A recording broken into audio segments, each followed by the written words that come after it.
Olá, agora já chegamos, definitivo, esperando o Yuri chegar para a gente começar a fazer essa live do Quarentena Sem Neura. É sempre bom estar com o Yuri Capelato. Ele já está chegando aí.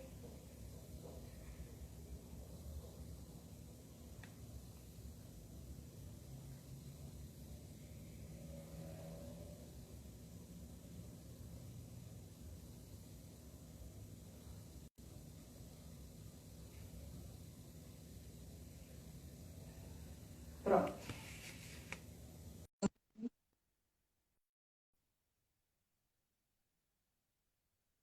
Vamos ver se ele entra. Aí, chegou. Olá! Estamos aí. Está me ouvindo bem, Yuri?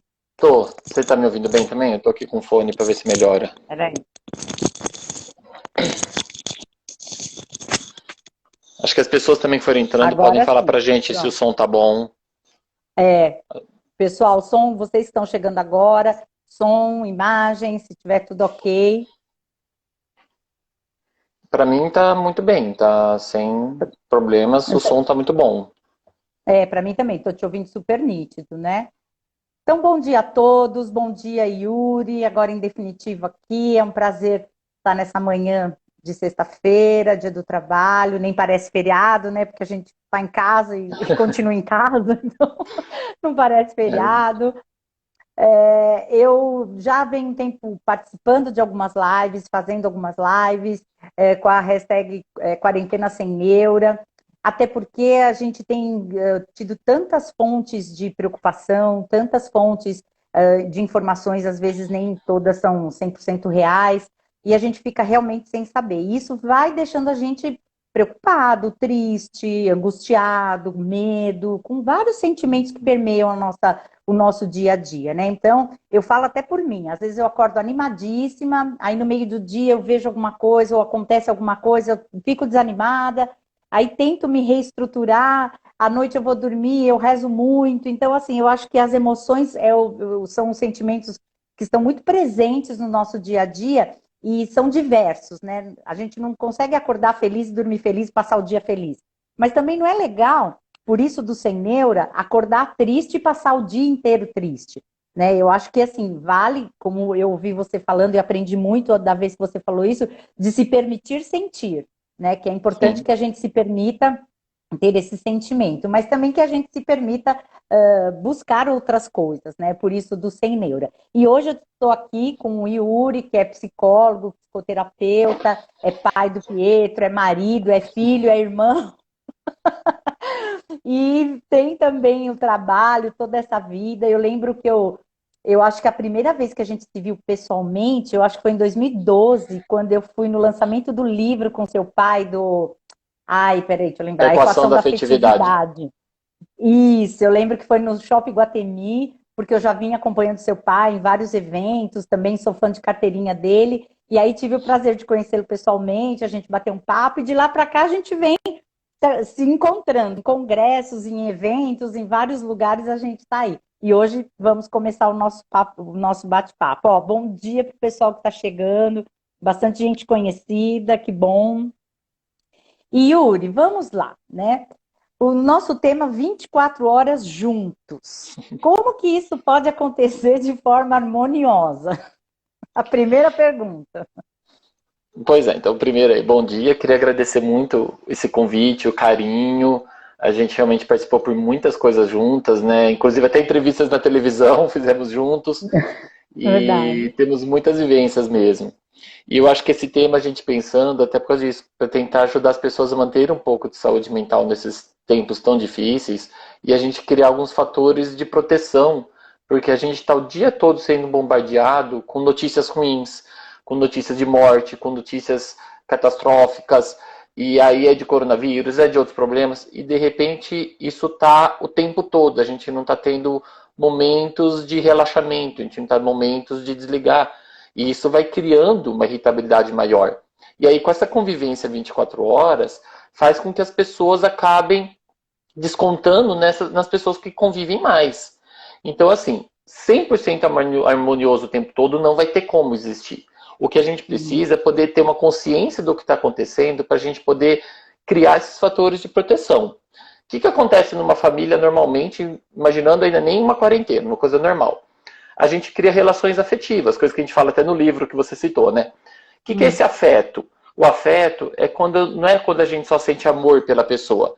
É quando, junto com o amor, surge o sentimento do medo da perda. A gente passa a ter medo de perder essa pessoa que a gente ama. Então, é aquela mãe que, quando tem um filhinho que nasce, ela, no meio da noite, se pega acordando, correndo pro berço do bebê e pondo o dedinho embaixo do nariz para ver se o bebê tá morto. Porque ela tá morrendo de medo que ele morra. Por isso que ela quer saber se ele tá respirando. Então, nisso, é o medo o tempo todo. Então, ela vê o filhinho lá com 2 anos, 1 ano de idade, aprendendo a andar, engatinhando. E ele vai lá e tenta pôr o dedinho na tomada, e a mãe se vê com raiva e dá um grito. Não, pelo amor de Deus, não põe aí! Quando uma criança de 3 anos começa a escalar algum armário e pode cair, ela grita, filho, sai daí, pelo amor de Deus! E ela fala com um tom de raiva. Por quê? Porque ela está com medo. Então a gente percebe que muitas vezes o nosso medo de perder alguém que a gente ama tanto, por tanto amor que a gente tem pela pessoa, faz a gente expressar isso com raiva. E aí a gente acaba criando esses atritos, tá? Só o amor é algo que não faz a gente ter uma relação afetiva.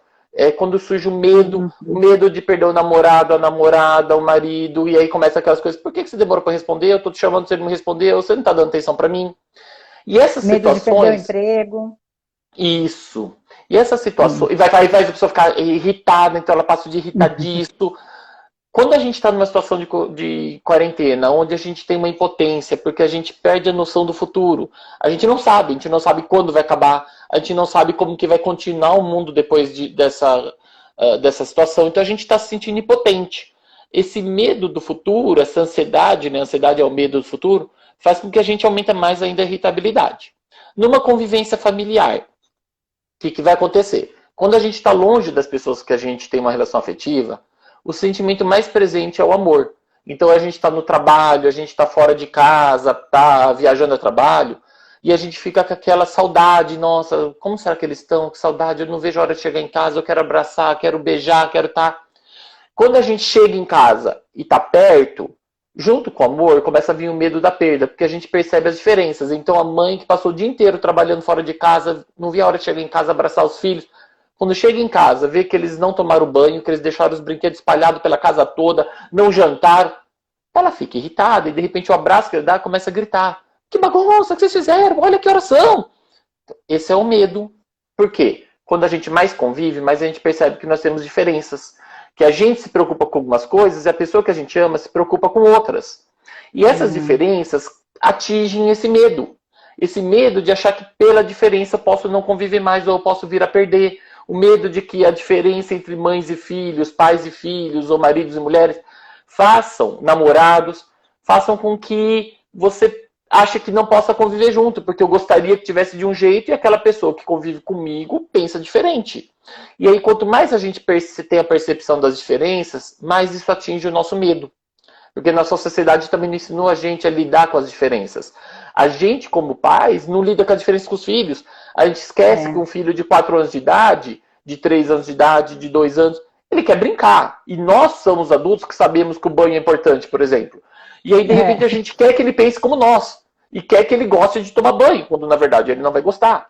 E aí a gente começa a forçá-lo a pensar como a gente. Você já brincou muito, agora é hora do banho, você tá tarde.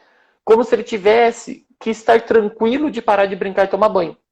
Quando a gente não sabe lidar com as diferenças, começa a aumentar a irritabilidade. Quanto maior a convivência, mais isso acontece. Por isso que a gente tem essa coisa saudável de ter os momentos juntos e os momentos onde um vai para a escola, outro vai para o trabalho, e aí dá aquela distância onde a gente pensa, eu exagerei, acho que eu não precisava ter gritado, poxa, eu desobedeci minha mãe, não gosto. E aí a gente faz aquela coisa que a gente chama da reparação, que é poder vir, desculpa, olha, eu acho que eu estava nervoso, eu não queria ter gritado, você sabe que eu te amo, eu queria, na verdade, eu fico preocupado se você não tomar banho, filho, imagina, eu te amo tanto.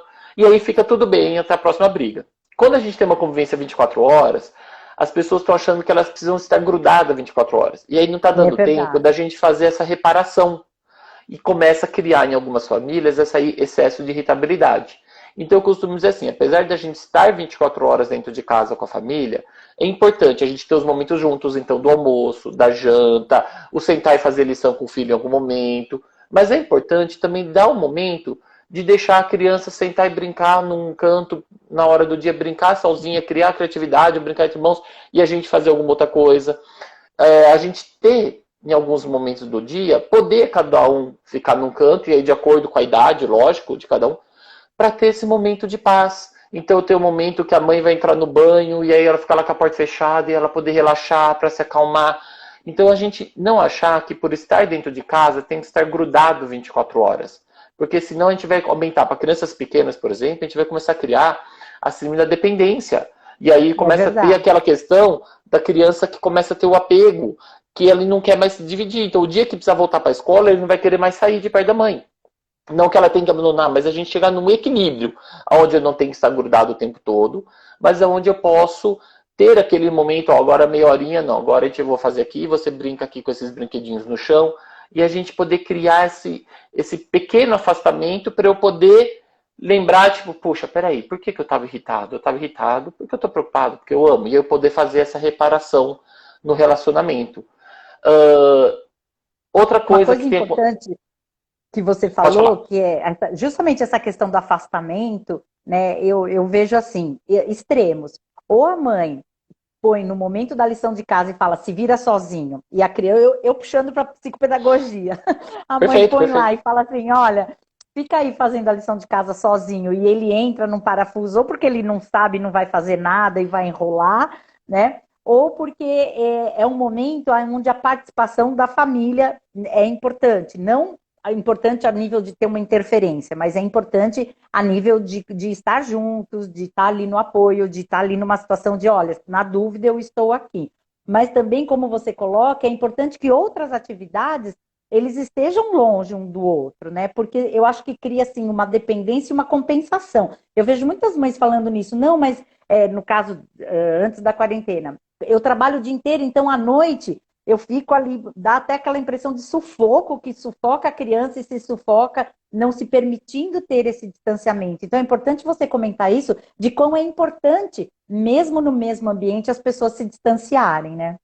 Ou até essa coisa, fazer a lição, e os pais têm que preencher um relatório, fazer uma coisa de trabalho, poder fazer, olha, senta aqui do lado, você faz lição, vou sentar aqui no computador, a gente vai fazendo junto, você tem dúvida, e de repente isso serve como modelo.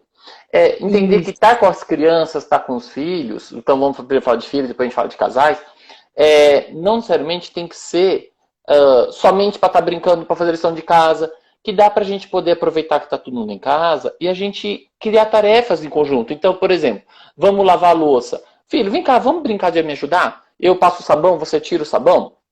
Eu vou fazer barba. Isso aconteceu agora. Eu tenho um filho de 4 anos, eu fui fazer barba, ele queria estar junto comigo. Falei, então fica aqui no banheiro comigo. Aí ele, pai, deixa eu ver como que é. Aí eu passei espuma no rosto dele. E aí passei a gilete, fingindo que tá fazendo barba nele. Aí ele, agora eu posso barba, passa em mim. Aí chegou, mamãe, olha, eu tô cheiroso igual papai. Então assim, isso também pode ser uma forma de brincadeira. Não precisa ser só com brinquedos. É a gente poder fazer esses momentos em família. Então eu vou fazer almoço, os filhos estão... Posso chamar? Filho, fica aí junto comigo. Ó, agora você é meu ajudante especial. Preciso pôr água no arroz. Corre lá, pega água pra mim no filtro, traz o copo d'água. Agora me ajuda pegando essa colher para eu mexer aqui. Então, a gente entender que esses momentos são tão valorosos quanto sentar no chão e brincar. Não que a gente vai deixar de sentar no chão e brincar, mas que a gente não precisa, tipo, filho, agora eu tô cozinhando, sai de perto. E ter os momentos onde, puxa, agora eu vou sentar, vou assistir minha live. Então, filho, ó, senta aqui com os brinquedos, vai brincando, agora eu respiro um pouco. E a gente não achar que eu tenho que estar grudado. Eu costumo falar em todas as lives que eu estou fazendo, nas palestras que eu falo, eu sempre peço as pessoas tomarem cuidado, sempre com extremos. O extremo do grudar 24 horas, imagina um casal que gosta de ficar de mão dada, mas aí a gente ficar 5 horas segurando uma na mão do outro, vai estar suando, vai incomodar, vai dar cãibra. Todo extremo faz mal. Mas eu vou passar dias e dias sem nem tocar, eu vou começar a sentir falta, vou começar a criar um estranhamento. Então, queira ou não, a gente poder achar o equilíbrio. Tudo que é em excesso prejudica. A falta de água faz mal, o excesso de água faz mal. A falta de amor faz mal, o excesso de sufocamento também faz mal. É a gente entender que nós não estamos com nossas emoções num patamar normal. Eu falo que a gente está vivendo como se fosse um clima de guerra. A gente se trancar em casa. Aí a gente tem que lembrar como que as pessoas viviam numa Segunda Guerra Mundial, principalmente nos países que estavam com as bombas passando por cima.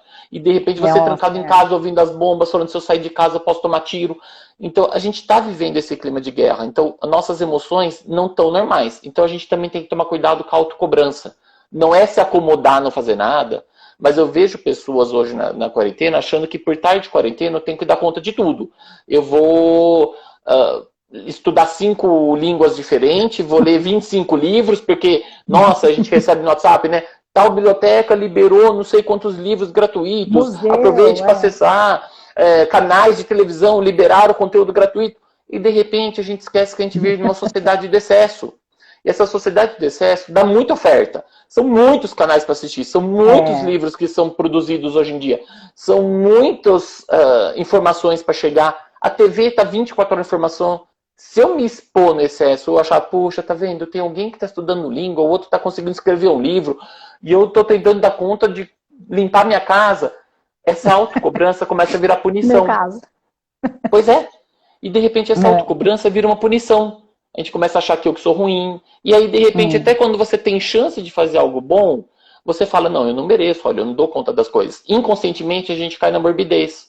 E aí eu começo a punir meus relacionamentos, então eu começo a brigar porque eu não mereço ser feliz, porque eu não estou sendo a mãe maravilhosa que dá atenção para o filho o tempo todo, ou que dá conta de fazer toda a lição de casa do filho. Eu não estou sendo o marido maravilhoso que consegue ajudar. Então, de repente, a gente começa a criar o excesso, essa sociedade do excesso, cria até o excesso de exigências. E, de repente, a gente está tentando se adaptar a uma novidade. E mudanças faz primeiro a gente entrar em adaptação e não achar que a gente já está super adaptado. Pronto, né? É verdade. É uma nova rotina que a gente está criando. Eu queria te falar uma coisa que normalmente acontece e que agora eu acho que está com uma ênfase maior, que é o relacionamento entre irmãos. Né? Porque irmãos normalmente brigam. Né? É uma relação familiar aí que brigam, discutem. Isso é saudável, é pleno, eu acho que faz parte, tem que ser. Mas aí a gente pensa, família 24 horas dentro da mesma casa convivendo. Irmãos que conviviam antes menos, eu conheço famílias que até escolheram que irmãos estudassem em períodos diferentes, então um irmão estuda de manhã, o outro à tarde, para nem se encontrarem, porque quando se encontram é um caos, então deixam esse caos para o final do dia, quando a família toda está reunida. Casas que não estão adaptadas para essa frequência intensa. Outro dia eu estava lendo justamente sobre isso, que assim, os apartamentos foram elaborados para não estarem convivendo 24 horas. E tem muitos pais percebendo que, nossa, eu decorei o quarto do meu filho, da minha filha, tanto que ele não tem espaço para brincar nesse quarto. Tem tanto móvel, tanta coisa. A minha sala é tão, assim, linda, mas não é funcional. A minha cozinha tem as... Então, eu estou percebendo que as pessoas estão se redescobrindo e tem esse lance dos irmãos, que eu queria que você falasse um pouquinho, né? Como lidar e administrar isso, né? Eu, particularmente, em função dos meus filhos terem muita diferença de idade, eu tenho o meu filho mais velho hoje com 30 e a minha filha mais nova com 23, eles não se conviveram muito em termos de socialização e também pouco brigavam. Quando sempre estavam juntos, era ele que provocava ela, é o irmão mais velho que provoca o mais novo, né? Então era aquela coisa de provocar 10 minutinhos, ou um chamar o outro para fazer alguma coisinha juntas. Na adolescência, participaram mais um da vida do outro, assim, de assistirem filmes, saírem, passearem. Então, eu não vivenciei muita discussão de irmãos, mas eu queria que você falasse um pouquinho sobre isso. Perfeito. Vamos começar, então, primeiro falando dos lares. Eu acho que todo mundo fala muito da gente tentar aprender com a quarentena, aprender com toda essa situação que a gente está passando. Eu acho que uma das coisas que o mundo tem que rever é essa sociedade do excesso, de achar que a gente tem que cada vez ter mais, colocar mais, que quanto mais se tem, melhor fica. E as pessoas perdem o foco do valor do que se tem, do qual é a função. Então eu vejo muito isso, aquela coisa do ser bonito, a casa tem que estar bonita para as pessoas verem, e se perde, às vezes, muitas vezes, função. Eu vejo construções de casas, que você olha a casa e fala assim, nossa, visualmente é lindo. Funcionalmente, a família que mora lá fala, dá dor de cabeça. Imagina, aqueles vitrais gigantescos, fala, nossa, para limpar esses vidros. E, de repente, no dia a dia, se torna uma dor de cabeça. E a pessoa pensa assim, só para ser o belo, passa a ser sofrido. Então eu tenho que, para ser belo para os outros, eu perco o objetivo do que eu quero para minha vida, o que é o mais importante para mim. Como você falou, as casas que querem ter um monte de efeitos, de repente, numa quarentena, a criança que quer brincar de esconde-esconde dentro da casa, ela não pode correr, ela não pode, porque se correr vai derrubar o bibelô, não sei das quantas, não pode tocar não sei o quê, e de repente perde. Qual a função de ter uma casa? Que é o momento de eu estar bem, que é o momento de eu me sentir adequado, me sentir protegido. E a gente construiu casas, porque na época das cavernas, na época que morava em florestas, escurecia, eu tinha medo, eu posso ser atacado por um lobo, ou por um urso, ou por um leão, dependendo da região do mundo que se morasse. E a função da casa era, pelo menos eu me protejo e não posso ser atacado por fora. E as pessoas transformaram a casa de função de proteção para, de repente, um lugar de incômodo, onde tem que ser belo para os outros, ou seja, eu tenho que mostrar uma casa, porque imagina, se eu receber visita, ela vai ver minha casa desse jeito. E aí, de repente, tirou a função de me proteger para mostrar para os outros e não para o meu bem. Então, a gente recuperar um pouco o que é o bom para a minha vida. Quanto aos irmãos, o que a gente tem que rever também em relação a isso? Primeiro, depende muito da família, como você falou. Você deu um exemplo de irmãos que tem uma diferença de idade muito grande. E aí, no caso, onde o mais velho provocava o mais novo. Eu tenho histórias contrárias, que o mais novo provoca o mais velho. Então, varia muito de acordo com a família, com a distância entre os irmãos, com a distância de idade, com a distância de convivência. Normalmente, em famílias sadias, o irmão que começa a provocar é aquele que mais está querendo causar algo bom. Então, é aquele que percebe que, tipo assim, olha, estamos incomodados, ninguém está falando, então provoca uma briga para ver se acha espaço para poder desabafar. Então, nem sempre o que provoca é o que está mais problemático, é aquele que está querendo arranjar o espaço para que todo mundo possa falar. É o jeito de trazer um sofrimento, né? Às vezes, irmãos brigam para se aproximar, até por uma forma de tentar brigar para depois reparar e poder ficar bem. Porque às vezes estava até distância, então vem e começa a provocar para tentar ficar junto. Então, a gente tem que avaliar cada situação de irmãos. Mesma coisa que a gente estava conversando antes.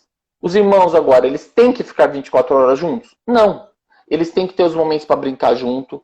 Vão brigar. A gente evitar tentar ser muito juiz, tentar ensiná-los a eles terem que chegar a um acordo, sempre se respeitando. E ter um momento onde, puxa, peraí, eles estão brincando faz 2, 3, 4 horas, estão começando a ficar irritados. Fala, olha, vamos combinar o seguinte agora? Você senta aqui, pega um brinquedo, você senta aqui, pensem um pouco sozinhos. Para que eles possam sentir a falta e, puxa, mas brincar sozinho é ruim. Não, agora eu quero voltar com meu irmão e fazer a paz. Então, dá a chance das pessoas sentirem falta. A falta faz a gente dar valor. Quantos pacientes a gente tem escutado agora que odiavam a escola e eu estou falando, tio, eu nunca imaginei que eu ia te falar isso, eu estou sentindo falta da escola. Eu tive um paciente que falou assim, poxa, eu estou tendo aula online e um professor que eu odiava, eu estou vendo ele na casa dele, eu estou vendo ele como humano. Cara, você sabe que eu até estou começando a gostar dele, estou sentindo falta das aulas dele, porque agora eu entendi porque ele era chato. As pessoas estão começando a compreender qual é a importância da falta. E aí vem o perigo dessa sociedade do excesso. O achar que a gente tem que estar feliz o tempo todo, que a gente tem que estar bem o tempo todo, que a criança tem que estar feliz na lição de casa, que a gente tem que estar feliz em quarentena. Não, a gente tem que, para poder ter momentos felizes, a gente tem que poder ter um momento de sofrimento. Então, deixar ter a falta. Tá, estão brigando muito? Então, vem cá, cada um fica no canto, respira. Você fica no seu quarto, você no seu, então um fica num canto no outro. Deixa sentir a falta. A gente não tem que encher a gente de atividades o tempo todo. O ser humano esqueceu da importância do ócio, da falta, do parar. Essa coisa, o filho fala, não aguento, mas não sei o que brincar. Tá bom, filho, fica paradinho, pensa. Pega um papel e pensa o que você acha que você pode fazer. Para que ele possa usar a criatividade e imaginar. A gente fica tentando se encher de atividades o tempo todo, como se a gente tivesse que estar fazendo atividade para estar sentindo bem-estar o tempo todo. E isso causa o mal-estar. Porque o momento que eu já não consigo mais, faz eu achar que eu estou mal e que eu nunca vou dar conta desse mal. Esse viver 24 horas precisa permitir ter momentos de sentir falta para eu dar valor o quanto é estar junto. Hoje os pais estão percebendo o que é poder estar com os filhos, porque muitos deles não conseguiram nem ter tempo de estar com os filhos. E aí é onde a gente tem que rever. Será que vale a pena? Tá tanto tempo a gente pensar só em guardar dinheiro, guardar futuro, e de repente a gente esqueceu que pode vir uma coisa minúscula, que a gente nem controla, invisível, a olho nu, e que pode de repente tirar de nós as pessoas que a gente ama. E como que a gente poderia conseguir recuperar esses valores? Até onde ter apartamentos, ter casas tão elaboradas, impede a gente de poder sentar e jogar um futebol com o filho, bater uma bola com a filha, brincar de ping-pong. Eu É, estava brincando de ping-pong com meu filho dentro de casa. Porque esse é o espaço. Então, assim, minha sala tem espaço vaziozão. Exatamente para isso. A gente joga bola dentro de casa. Chuta na porta da casa, então a porta da casa é um gol, a parede do outro lado é um gol. Ah, mas não pode manchar. Pode, mas é muito por mais isso, saudável. Eu prefiro uma mancha de bola que eu passo um pano depois do que não poder ter esse momento com meu filho. E é é isso que eu acho que as verdade. pessoas têm que recuperar. Até onde a gente vai sair das aparências, as pessoas vão deixar de ir em cabeleireiro e começar a viver para nós. Viver para o que realmente vai trazer valor daqui 10, 20, 30 anos. Yuri, tem umas perguntinhas aqui, olha, teve uma pessoa que perguntou, e os irmãos que nem se convivem, aqueles que não querem, não brigam, mas também não se convivem? Como nesse momento de harmonia familiar aí a gente pode unir isso? Então a gente tem que primeiro pensar assim: como que essa vida desses irmãos já vinham vindo? Se existe uma diferença muito grande de idade, aí dependendo, como você falou, tipo, quanto mais velho fica, a diferença menor é. Uma pessoa de 30 anos e trinta e É, sete anos, a gente não considera como diferença de idade. Agora é, você pega um de 10 e um de 17, o 17 está lá para pensar em vestibular, tá para pensar em coisa, em adolescência, em namoro, tem filmes diferentes, e o de 10 ainda está infantil, querendo brincar. Então a gente tem que conseguir pensar um pouco como está essa diferença de idade. Pela diferença, se é uma diferença muito grande, a gente pegar esse mais velho e falar, olha, se permita também ser um pouco de criança que a gente brinque e é, faça. Não é o tempo todo. Não tem tanta diferença, mas eles se isolaram. Então é hora da gente sentar e começar a fazer essa união juntos. E não, vocês dois é, sentem. Então eu vejo muitas famílias, por exemplo, que agora estão se tocando que eles não têm jogos que unem a família. Eu tenho crianças que falam assim, olha, a mãe fala que não quer que fique 24 horas no celular, nos jogos. Então, por que vocês não pegam um jogo, tabuleiro? Não, em casa a é, gente não tem. As não pessoas não têm tem. mais jogos de família. Aí eu falo para eles, então vamos inventar uma imagem-ação. Vocês criam aí no É, papéis várias atividades, aí um tem que ler e fazer mímica ou desenhar, e os outros têm que é, adivinhar. Quem adivinhar primeiro ganha um ponto, vai. Então, assim, eu quero unir meus filhos, porque eles não são unidos, eu tenho que me colocar nisso. Ó, vem vocês dois aqui, agora tá na hora de vocês brincarem com o papai e com a mamãe. Vamos fazer uma atividade os quatro. Vamos aproveitar que hoje é feriado, chegar à tarde, e é, vamos sentar os quatro. E aí é onde eu falo para os pais que a gente tem que se liberar um pouco de ter que acompanhar as notícias 24 horas. Eu vejo que as pessoas estão é assim, o tempo verdade. todo respondendo WhatsApp, respondendo Facebook, e ligando a TV, e acompanhando notícia, e de repente o excesso de notícias vai fazendo com que a gente vá se deprimindo. Porque fica É, parecendo que a gente só está. Isso é estresse pós-traumático, a gente fica repetindo informações de dores. E a gente tem que fazer uma pausa nisso. Não é que eu preciso me alienar do que está acontecendo no mundo, mas se eu passar o dia todo só vendo notícias do que está acontecendo, de coronavírus, de quarentena, eu vou começar a ter a repetição, porque eu vejo, eu fico preocupado. Daqui uma hora eu vejo de novo, fico preocupado de novo. A repetição disso no cérebro cria o estresse pós-traumático. E aí a gente vai olha aí. começar a ter pessoas com sintomas igual os soldados voltam das guerras. De começar a ter toques, de começar a ter pânicos. Eu estou recebendo pacientes que já não estão conseguindo dormir à noite, mas que a gente passa o dia todo só visualizando coisas ruins. E não está tendo momentos assim, tá bom, já viu o que aconteceu hoje? Para, deixa eu sentar e jogar um jogo. É, Deixa eu tentar viver um momento de relaxamento. Estou trabalhando, pausa. Ah, vai faltar um pouco? Ah, vai faltar um pouco, mas eu preciso sentar agora e poder respirar. Então a gente está no momento do mundo da gente diminuir um pouco, pisar no breque, acelerar menos. A gente tem tido respostas muito boas. Eu acabei de ver uma notícia hoje de que lá na Europa teve menos de 11 mil mortes a menos por asma, porque diminuiu a poluição.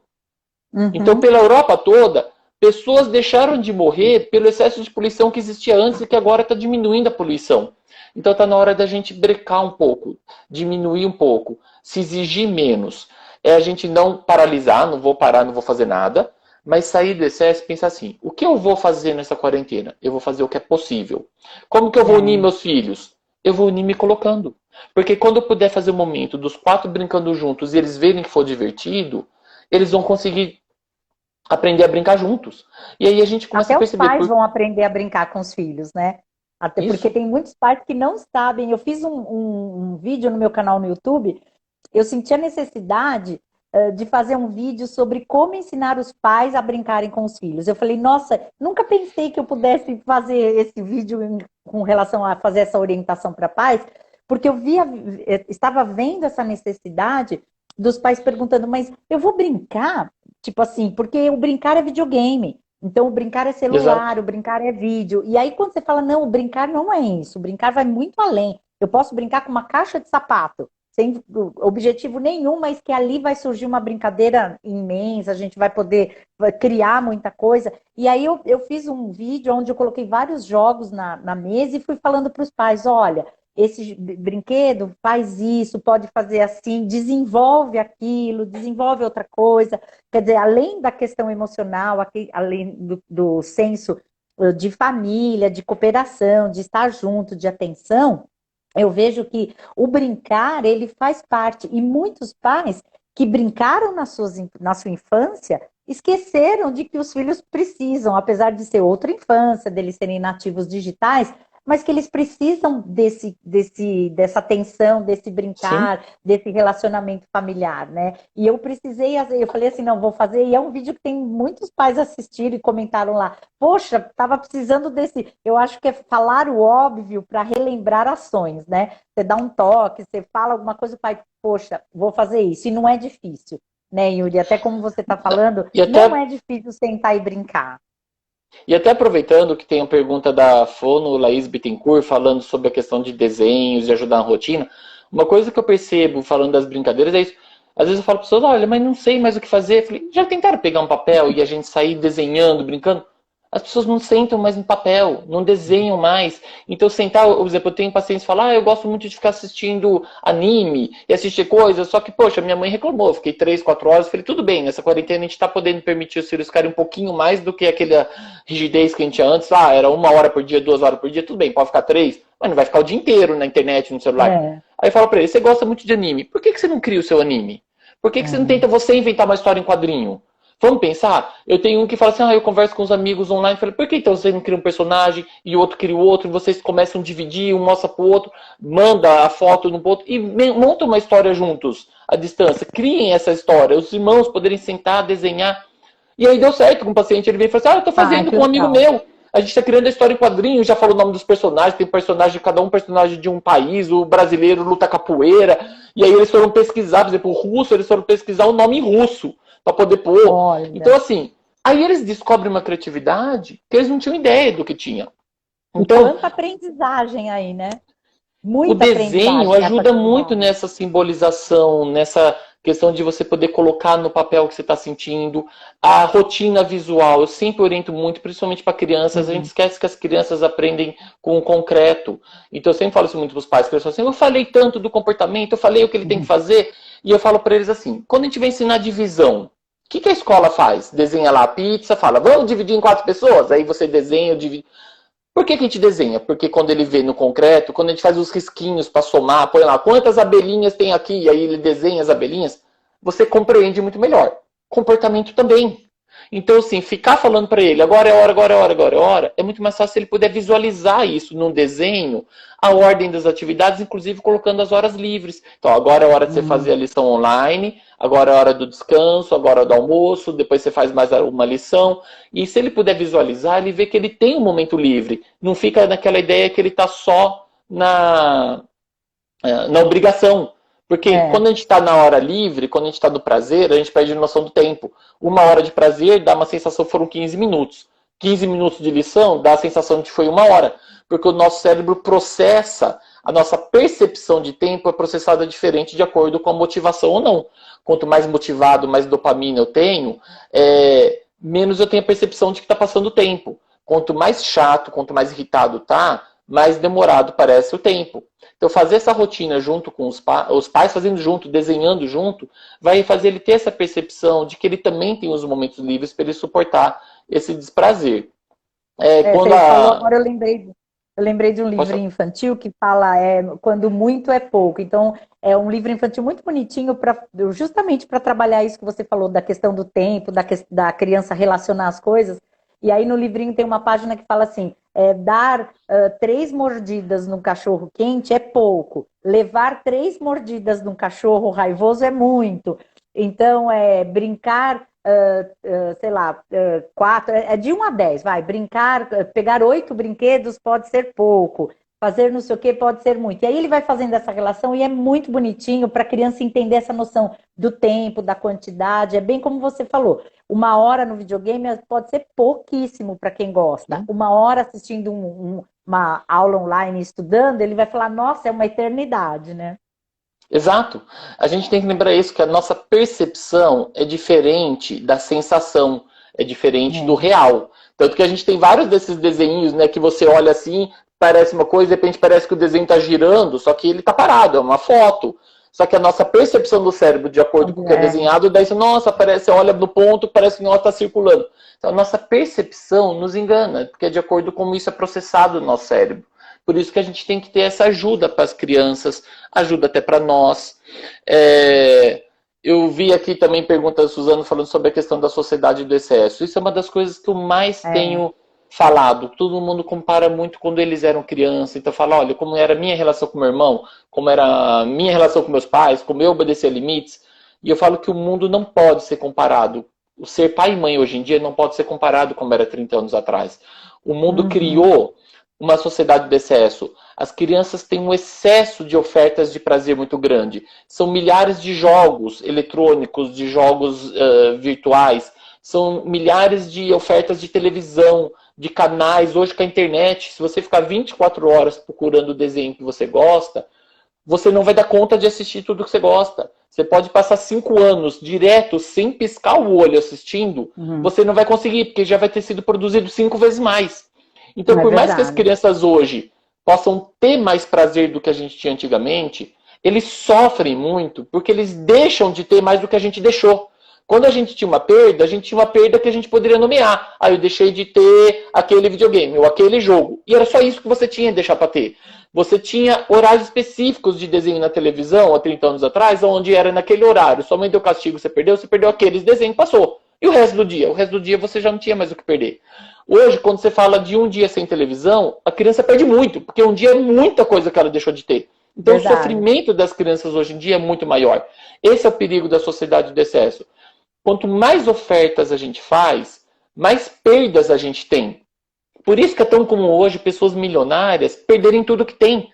E de repente ficarem com dívidas gigantescas. Porque por mais que ganhe... Eu estava vendo um vídeo hoje falando de celebridades que perderam tudo. E estava falando o nome de celebridades, não vou citar aqui, mas uma lá que ganhou 500 milhões de dólares. Quando você imagina 500 milhões de dólares, você imagina assim, poxa, é impossível. É impossível você perder esse dinheiro, porque só o rendimento disso no banco é mais do que a gente vai ganhar em 10 vidas juntos. Só o rendimento. Para mim é impossível ganhar e principalmente perder. Não, só o rendimento dele seria o que eu queria ganhar minha vida inteira. Porque só o dinheiro que isso rende num banco já é 1 milhão e pouco. Se eu tivesse ganhado na minha vida 1 milhão e pouco. Mas o que acontece? Quanto mais você tem, mais abre um mundo de possibilidades. E aí você não quer ter uma casa simples, você quer ter uma mansão. Porque, poxa, você tem 500 milhões, você vai comprar uma mansão de 15 milhões, você ainda vai ter 485 milhões. Então tudo bem comprar 15 milhões. E tudo bem comprar um jatinho, tudo bem comprar um iate, tudo bem. Teve um lá que comprou 2... O que era o lutador lá, esqueci. O Mike Tyson. Comprou 2 tigres brancos. Nossa. De 200 mil dólares cada um. De 2 milhões de dólares cada um. E que custava 150 mil dólares por mês para cuidar de cada um deles. Nossa. De alimentação, de veterinário. Então chega uma hora assim que você vai perdendo a noção do que você tem dinheiro. Então esse excesso faz a pessoa perder a noção, porque quanto mais você tem possibilidade de ter, mais você quer. O Freud falava isso, a gente vive pelo desejo e pelo que a gente não tem, não pelo que a gente tem. Uma vez que você tem, você deixa de ter valor. Então, o excesso hoje das crianças fazem com que eles sofram muito mais, porque a sensação que eles têm é que eles sempre estão deixando de ter. Nós somos assim. A gente está assistindo essa live, está tendo mais 5 lives ao mesmo tempo, a gente fica, puxa, mas eu também queria ver outra, queria ver outra, queria ver outra. E de repente é tanta coisa e a gente não aprende. A psicóloga Roberta falou isso já há um tempo aqui na discussão. Ela até colocou isso, que é o que eu falo sempre. A gente não aprende até perda. A gente não ensina as pessoas a viverem a dor. Então, por isso que eu falo, para a gente ter uma quarentena sem neura, você começou falando isso hoje. Então a gente tem que primeiro aprender a poder ter uma dor. Vamos poder sofrer. Vamos poder... eu posso achar ruim não sair de casa? Posso. Mas eu tenho que entender que é importante. Entender que é importante não significa que eu vou deixar de sofrer. Então eu posso sofrer, porque é ruim. E aí eu posso entender que eu estou fazendo algo ruim por algo melhor. Então eu só vou ver o que tem de bom depois se eu puder sofrer o que tem de ruim. É eu poder achar ruim a picada de uma vacina, entendendo que ela vai me proteger, mas nem por isso eu preciso gostar da picada. Eu posso sofrer a dor da picada para poder ter o prazer do que a vacina vai trazer. Eu posso sofrer a quarentena, eu posso sofrer, eu posso ter raiva desse vírus ter surgido. E aí a gente pega as crianças para poder também, porque elas também têm raiva, e desenhar esse coronavírus. Eu fiz um com o paciente, aí ele quis pintar de vermelho, ele riscou o coronavírus. E eu falei, isso, a gente tem ódio dele. Então o que a gente faz para derrotá-lo? Ah, então por isso tem que usar máscara, por isso que é chato, porque a máscara incomoda muito. Os médicos têm mostrado isso, a gente tem ficado com machucados aqui. Eu tô com machucados aqui, gigantescos da máscara. Os médicos estão vindo e tentando pensar em possibilidades de proteger. Eu tive uma colega médica de Mato que ela chegou a postar que um dia ela ficou atendendo, ela está atendendo um plantão, ela faz clínica também, está lá na linha de frente, já até teve o coronavírus. E ela chegou a postar que um dia ela estava com dor, ela parou a circulação da ponta do nariz, porque apertou tanto que deixou de ter circulação sanguínea. Então, eu posso ter um sofrimento para ter algo depois. Eu não preciso ver o prazer em todas as ações. Então a criança pode falar, eu estou entediado, não aguento mais. Que bom, você está vendo uma realidade. Então o que a gente pode fazer uma vez que eu me permito estar entediado? E aí é onde eu falo todas as vezes, vou ser até repetitivo para quem já me assistiu. Eu não ia falar o nome, mas ela acabou de falar. A Carol Malavaz acabou de colocar aqui. Sou eu. Querida, eu não esqueci. Eu não ia te citar, mas já que você se expôs. Então tá aí já. Eu sempre oriento nas minhas coisas a gente assistir aquele desenho do Divertidamente com um olhar psicológico. Em que eles mostram isso. Eu assisti a semana passada de novo. Eu falei, não, vou assistir. Eu vi você falando na outra live. Aí eu falei, não, eu vou assistir com esse olhar, né? Porque eu puxo sempre para o olhar da aprendizagem, das memórias. E aí eu fui assistir com o olhar da psicologia. Eu falei assim, olhar do sentimento. Eu falei, deixa eu assistir. E realmente me surpreendi com a relação da tristeza. Porque o que acontece é isso. É aquela ideia de a gente assim, vamos sempre olhar o lado bom. E a menina fazia isso, né? A Liga faz isso. Não, mas olha o lado bom. E o quarto tá ruim. Não, mas vamos brincar, dá pra fazer. Então sempre tentar olhar o lado bom o tempo todo. Não posso sofrer. Ela teve uma perda muito grande. Ela perdeu a casa, ela perdeu os amigos, ela teve que se mudar. Que não é um desejo de ninguém isso. A gente não deseja se mudar. E de repente, para eu poder desejar um lugar novo, eu tenho que poder sofrer a perda que eu tive. E ela não se permitiu sofrer. Não, vamos ver o que tem de bom. Tenta gostar dos amigos novos do rock. Tenta gostar do lugar novo. Tenta gostar da escola nova. E aí isso foi fazendo com que, já que eu não posso sentir tristeza, eu não posso sentir alegria. E se eu não posso sentir tristeza e alegria, eu não posso sentir mais nada. E aí aquela cena mais simbólica é isso. Ela vai perdendo os valores. Então o que ela tinha de valor do rock, o que ela tinha de valor da família, dos amigos, das macaquices. Ela vai perdendo tudo que eram os valores pessoais dela. E ela cai em depressão. Onde ela não sente mais nada, ela não sente mais medo, ela não sente mais raiva. Você percebe? Não sinto sofrimento, mas ao mesmo tempo eu também não sinto bom. Eu não tenho mais desejo de vida. E o simbolismo dela fugir é o que a gente tem o simbolismo do suicídio, percebe? Não vou fazer um suicídio, não coisa, mas a ideia é essa. Bom, para que viver? Para que continuar? O que tira ela da dor é a tristeza. E aí quando ela pode chegar nos pais, chorar e falar, eu não queria ter saído, e aí ela teve o que a gente chama da normalização dos sentimentos. Os pais viram e falam, a gente também não. E aí quando ela entende, tipo, puxa, então posso ter sofrido de ter mudado? Pode. Aí ela passou a começar a gostar do rock novo. Percebe? Eu não tive que fazer ela voltar. Quando alguém chega com sofrimento, a gente tem a ideia de querer acabar com o sofrimento. Tá bom, então vamos voltar para o lugar antigo. Tá bom, então volta a brincar. Como se a gente tivesse que acabar com aquele sofrimento. Os pais não acabaram com o sofrimento dela. Eles só falaram, a gente também não queria ter mudado. Validaram só que eles não puderam. Né? Isso. E eles não puderam voltar. Eles não voltaram para a cidade de origem. Eles não voltaram para a casa de origem. Eles continuaram naquela casinha nova ruim. Continuaram na cidade nova. Mas quando ela pôde sofrer a perda, ela pôde, então, tá bom, então já eu posso continuar sentindo falta dos meus amigos, do meu lugar que eu tinha. Então eu posso criar um novo espaço. E eu posso viver com a falta. Eu posso viver com a falta do que eu tinha. Eu não preciso repor essa falta. Eu posso criar um novo desejo. Então, aquele rock vai ficar marcado para a minha vida toda, dos meus amigos antigos. Mas eu posso, então, criar um novo rock agora, que nunca vai substituir a perda. Vai ser um novo sentimento. A gente tem que parar com a ideia de ter e substituir, de aplacar a dor. Então, para viver uma quarentena sem neura, que é o nosso tema, a gente tem que poder entender isso. Eu posso viver a dor da quarentena para eu poder ter a saúde mental de ver, então, o que eu posso tirar de positivo dessa quarentena. Então, eu posso me dar o direito de brincar um pouco mais com meus filhos, de não ter o cabelo penteado o tempo todo, mas não deixar de me cuidar para não cair em depressão, passar o dia inteiro de pijama. Criar uma rotina para eu não cair em depressão. Então, sim, botar um horário para acordar. Não precisa ser 6 horas da manhã, já que agora eu não preciso pegar o carro e ir até a escola. Mas então põe alarme, mas colocar uma às 7. Ah, as aulas são gravadas. Não vou acordar às 10 horas, eu posso acordar às 7, às 8. E do fim de semana poder acordar um pouco mais tarde. Fazer um jantar diferente numa sexta-noite para poder me marcar. As pessoas esqueceram, muitos esqueceram que hoje era feriado. Então, para eu não perder a noção do tempo, eu fazer marcações, porque o que faz a gente poder ter a noção do tempo são marcações. Quando a gente pensa 10 anos atrás, a gente não lembra o que aconteceu em 14 de abril de 2010. Só não sei. A gente lembra de marcações. Eu lembro de quando eu fiz tal trabalho e tal ano. Eu lembro do congresso que eu organizei em 2009. Então a gente lembra de fatos que marcaram a época, não de data. Então a gente precisa de fatos para marcar essa nossa quarentena. Para eu poder saber que hoje é uma sexta-feira, o que eu fiz na minha rotina para me marcar que hoje é uma sexta-feira? Qual vai ser o jantar que eu vou fazer, um almoço bacana que eu vou fazer em casa, para poder marcar que é um feriado?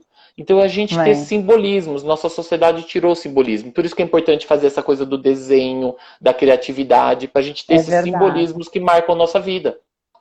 Yuri, eu tenho um grupo de amigos, né, que nós somos da pastoral da igreja lá, e a gente convive muito, né, não só no trabalho da igreja, como também socialmente. Então, sempre um vai promover alguma coisa na casa do outro, então a gente vai, vamos fazer uma sopa todo mundo junto, vamos fazer não sei o quê. Outro dia foi uma polenta e churrasco, então a gente tem que estar junto, rezando, fazendo as nossas a nossa parte religiosa, que é muito importante para todos nós, e também uma convivência social. Com esse afastamento, a gente tem sentido muito, porque nós somos amigos há muitos anos, né? E hoje vai ser a terceira sexta-feira que a gente tem, a primeira eu dei a dica, lá vamos fazer um boteco online. Então, comidinha de boteco, cervejinha, todo mundo à noite. A primeira noite, e são casais assim, já da minha idade, alguns avós até tal. A primeira noite a gente sentou na frente do computador, nós fizemos a nossa reunião online com boteco, com coisinhas de boteco. Nós ficamos das 7h30 até meia-noite. Nós brincamos de jogo da memória, brincadeira da memória, aquela brincadeira, eu vou viajar, o que você vai levar? E um falando, mas olha, nós choramos de rir. Meu filho falava, ele ouvindo a gente aqui brincando, ele falava, eu não acredito. Semana passada fizemos a noite da pizza. Então, assim, a gente está sentindo a tristeza de estar separado, porque é uma coisa que para nós, na idade que nós estamos, o grupo de amigos que nós temos, para nós isso é importante para a nossa vida, a gente se sente muito bem com tudo isso. E a gente estava assim, sabe, no nosso grupo todo mundo só lamentava, lamentava, lamentava. Aí eu criei a ideia do boteco e agora, hoje à noite a gente vai de novo, hoje vai ser o dia de resgatar fotos antigas para mostrar. Então a gente está se reinventando para suprir esse sentimento da tristeza. Não que a gente deixou de sentir, a gente sentiu e muito, mas aí a gente está buscando essa alternativa de se ver, de se encontrar e dar risada juntos, que é o que fazia e faz bem para todos nós, né? Eu tenho visto famílias, quando tem muita gente fazendo aniversário, né, os filhos fazendo aniversário, adultos, e aí fazendo esses aniversários online, e que, assim, ajuda a gente a lidar com esse sentimento, eu acho isso importantíssimo. E como você falou, mas a gente não deixa de sentir a falta do encontro presencial. É um jeito que a tecnologia, essa parte boa da tecnologia, que nos permite. Imagina se a gente estivesse nessa quarentena, 40, 50 anos atrás, sem internet, sem WhatsApp, sem nada. Onde a gente perderia o contato com o mundo, sem telefone, ou com aqueles telefones de ligação caríssima, que você tinha que falar rápido. Então, assim, essa é a parte boa. Mas você percebe que eu posso ver a parte boa, não deixando sentir a falta do que seria o real. Porque quando isso passar e a gente puder ter esse encontro presencial, a gente vai poder dar muito mais valor para o encontro presencial. Em vez de estar lá sentado todo mundo e cada um olhando no seu celular ou querendo postar. Eu espero que as pessoas entendam que essa falta do encontro presencial faz com que a gente possa hoje a possibilidade é o virtual. Então você falou dessas brincadeiras. Meu filho, você está sentindo muita falta de encontrar os avós, porque, poxa, imagina, a avó vinha no mínimo 2 vezes por semana para ajudar a cuidar dele aqui em casa enquanto a gente trabalhava. Ele tinha um vínculo, ele ia quase toda semana, ele ia pelo menos um fim de semana sim, outro não, se não todo final de semana na casa dos avós. Ele brinca de siga o mestre pelo celular. E aí ele fica lá, o mestre mandou fazer o quê? E aí um faz pelo outro pro celular. É um jeito de tentar aplacar um pouco, então traz a sensação de alegria, mas para poder sentir a falta, para quando estiver junto, a gente lembrar assim, poxa, peraí, agora que eu tô com as pessoas que eu amo, por que eu vou ficar no virtual? Deixa eu aproveitar. E aproveitar os momentos. Eu vejo muitos adolescentes que hoje estão assim, nossa, eu só falo com meus amigos no virtual, no virtual, no virtual. E mas que saudade de estar na escola, de vê-los. Eu tive um relato lindo de uma paciente atendendo online, e ela contando de uma super amiga, ela fez aniversário, aí fez esse aniversário online, não sei o quê, e uma amiga, que pegou a mãe, foi até o condomínio dela e deixou o presente na porta da casa dela, sem poderem se encontrar, né, sem poder encontrar. Então foi lá, deixa o presente, ela foi, pegou, porque fazia questão de tão amiga que era. E aí as duas, adolescentes, início de adolescência, chorando, mas o que foi? Porque elas sentiram falta de poder dar aquele abraço que elas dão. E aí eu achei muito lindo isso, porque isso mostra a amizade de verdade. Não deram, ou seja, se seguraram, isso é saúde mental, então eu tenho o desejo, mas eu tenho o limite de que meu desejo não é errado. Coisa linda eu querer abraçar. Mas eu compreendo que esse desejo não pode acontecer agora, porque eu tenho uma limitação que é mais perigoso. Mas eu desejar não está errado.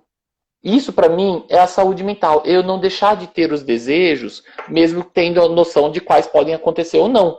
Mas nunca criticar o desejo. E aí elas choraram de emoção. E isso tornou elas mais unidas ainda. Porque elas voltaram, ela mostra o presente, mandou para mim a foto do presente que ela ganhou. E assim, e ela viu o quanto elas são amigas especiais de verdade. Então elas conseguiram se segurar, mas a dor de falar assim, puxa, ela tá me vindo, me deu um presente, eu tô vendo ela lá na minha frente, e aquela vontade, e ela se segurando, então mostra que elas têm limite, que elas têm autocontrole, mas o choro genuíno. Então a gente poder ter esse choro genuíno, a gente ter essa falta, porque a falta dá valor. Quando a gente quer um presente, vai lá e dá na hora. Uma semana depois a criança já não brinca mais. Quando a gente quer uma coisa e tem imediato. Quando a gente quer uma coisa e tem imediato, o valor perde.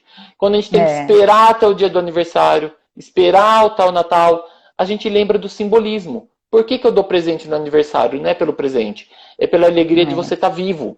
Você percebe? Eu pergunto para as pessoas, por que te dá presente por aniversário? As pessoas não sabem. Aí eu lembro elas assim, que hoje, e agora a quarentena veio para mostrar isso pra gente, que pessoas morrem.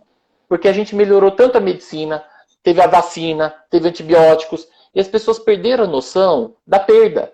Aí a gente lembra, e 200 anos atrás, que alguém tinha uma infecção de garganta e morria?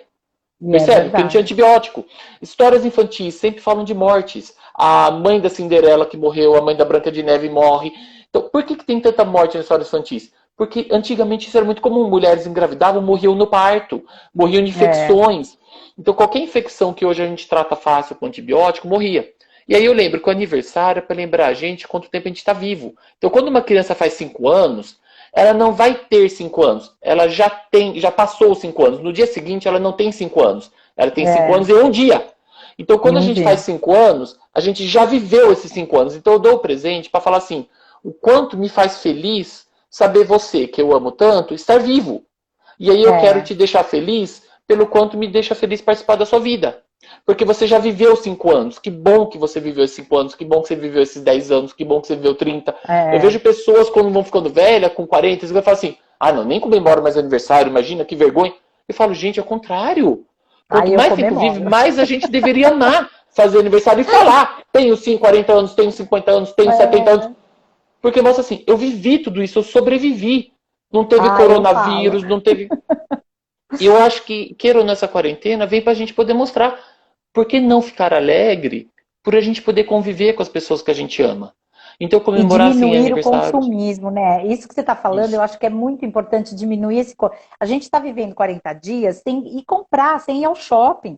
E tudo bem, sabe? E tudo bem usar a mesma roupa, e tudo bem usar as mesmas coisas, e brincar com os mesmos brinquedos, usar as coisas que tinham guardado e que você nem lembrava no armário. Então, eu acho que ajuda muito para as pessoas fazerem também essa reflexão do quanto é importante a gente diminuir o consumismo. Até porque a gente não sabe como que vai ser esse futuro, né? Então, e a gente perceber que a gente viveu bem, sem ter esse excesso de consumismo, sem sair correndo e comprar pela necessidade. Ah, eu quero tal brinquedo, ou o próprio adulto mesmo, né? Ah, eu preciso daquele celular mais novo, eu preciso daquele, sei lá, carro mais novo, eu preciso. E como a gente consegue viver bem sem ter Com suprir menos. essas necessidades imediatas, né? E com E por menos, é isso, verdade, né? e por isso que é bom a gente restabelecer esses simbolismos, percebe? É a gente restabelecer a ideia de que quando for dar um presente de aniversário para alguém, a gente até quer saber se a pessoa gostou, tudo, mas não é pelo É, presente. Então, colocar a pessoa, por que eu quero saber se você gostou? Porque eu quero que você fique feliz como eu fico, de saber que você está vivo. Tem é, alguém aqui, agora eu já não sei quem foi, comentou que, não sei se foi a filha, a sobrinha, que fez aniversário, sobrinha, e que o pai quis dar presentes para ela e ela falou que o presente dela seria poder brincar com os amigos. E eu acho que é muito importante poder se permitir ter essa falta e falar para ela, olha, eu imagino sim. Então vamos pensar que esse é, presente vai poder vir mais para frente. Então vamos ver como a gente se cuida. Mas sinta brincar com essa os amigos. falta. Escreva isso para os amigos. Põe isso numa carta para você não esquecer depois. Escreva É, isso no papel, desenhe você brincando com as amigas, escreva isso. O que eu mais gostaria agora é estar brincando com as amigas. Se permita sentir essa falta, para quando acontecer, você está brincando com as amigas e não querendo cada uma olhar no celular ou postar a foto do que está brincando, mas vivenciar esse momento do que está brincando. viver, é verdade, né? É compartilhar, estar junto, né? Eu acho que esse período veio para a gente valorizar isso, o quão importante é estar e não simplesmente mostrar. Eu acho que as pessoas têm uma necessidade muito grande de mostrar e deixam de viver, né? E agora a gente está vivendo, né? Querendo ou não, a gente está vivendo. E isso que é bom a gente valorizar isso, né? É a gente poder Sabe uma lembrar coisa? do que é Pode falar. importante da vida, né? É a gente É, resgatar isso, é resgatar esses simbolismos, resgatar o que hoje a gente tem de lembrança. Como eu falei, a gente não lembra uma data específica, a gente lembra vivências, a gente lembra o que a gente é, fez, a gente lembra os momentos que nos marcaram, pro bem e pro mal. Hoje, por exemplo, uns amigos já lembraram num grupo que a gente participa de época de escola, inclusive a Carol faz parte, um dos amigos lembraram que há 26 anos atrás, hoje era a morte do Ayrton Senna. Então a gente não é tem lembrança verdade. pelo dia, mas a gente tem lembrança pela história que aconteceu.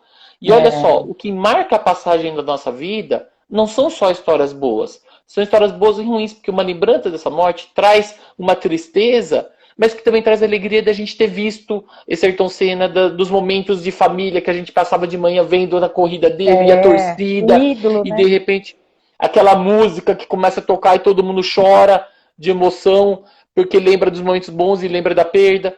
Então a gente lembra que a vida, por isso que eu falo tanto do divertidamente, a vida não é feita de prazeres. Essa coisa da busca da felicidade que a gente vê tantas pessoas falarem, eu falo, vai morrer buscando. A gente não tem que buscar a felicidade, a gente tem que aprender a dar valor para os momentos de felicidade que vêm intercalados com momentos de tristeza. Para a gente não É, achar que a gente tem que anestesiar nossos sentimentos para tentar viver num platô só de felicidade. Porque é isso que as drogas prometem. Maconhas, cocaínas, drogas nossa, psicotrópicas, álcool, prometem isso, a ideia de você não sofrer. Então, assim, eu preciso relaxar na festa, então eu vou beber. Porque eu não consigo curtir uma festa se eu não tiver anestesiado dos sentimentos. Percebe?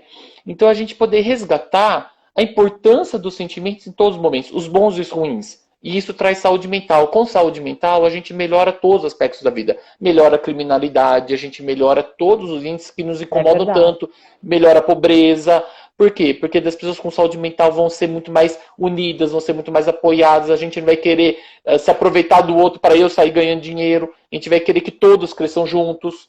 Eu acho que para mim a saúde, a É, saída do mundo é a saúde mental. é mesmo. E quando você colocou essa questão da bebida, eu falo, eu tenho os filhos aqui também que são jovens e outras pessoas que eu vejo que ficam assistindo lives de cantores sertanejos e tal, e que assim, é o tempo todo a bebida está envolvida, né? Então o cara faz uma live aí de 5 horas, mas fica bêbado na live, o pessoal acha, uhul, que bacana, né? Isso me assusta muito, né? Porque alguns jovens até têm esse tipo de cantor, essas pessoas, como referência. E aí eu pergunto, que referência é essa que o cara, para fazer um show, precisa estar bêbado? Por que ele não é capaz de mostrar a arte dele bebendo água? né? Ou bebendo qualquer outra coisa sem precisar ficar bêbado ali, ter um excesso de bebida e alguma coisa assim. Ó, ele começou a me mostrar aqui que nós temos 24 segundos, mas vai cair, Ixi, mas a gente volta para fazer um uma fechamento. finalizada, um fechamento, tá? Me mostrando aqui 17 segundos, mas eu quero que você comente um pouquinho sobre essa questão, de novo, da bebida, desses jovens que têm essa referência, né? Que isso eu A também gente não acho legal. retoma. A gente A gente retoma retoma, já fala já. isso.